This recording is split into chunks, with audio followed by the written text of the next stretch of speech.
অশোকনগরে গণধর্ষণের শিকার নাবালিকা। উত্তর 24 পরগনার অশোকনগরে গেল গণধর্ষণের ঘটনা, তার জেরে চাঞ্চল্য ছড়িয়ে পড়ে গোটা এলাকায়।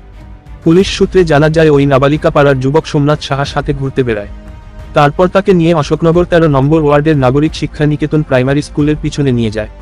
তারপর তার দুই বন্ধু সৌভিক মণ্ডল, মীর বিশ্বাস ডেকে নিয়ে আসে মদের আসরে বসার জন্য। তারপরে 3 বন্ধু মিলে ওই নাবালিকাকে গণধর্ষণ করে বলে অভিযোগ। পরবর্তীতে নাবালিকা বাড়িতে গিয়ে মাকে সব জানিয়ে দেয়। নাবালিকার মা এসে লিখিত অভিযোগ দায়ের করে এই 3 জনের বিরুদ্ধে। অভিযোগের ভিত্তিতে অশোকনগর থানা পুলিশ 3 জনকে গ্রেফতার করে।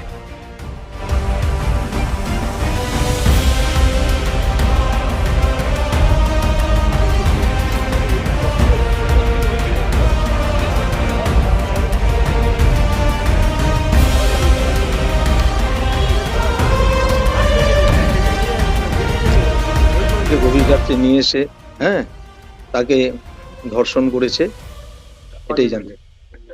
এরা যে অপরাধ করেছে, অপরাধীরা যা শাস্তি পাওয়ার আইন অনুযায়ী সেই শাস্তি এরা আমি কাম্য।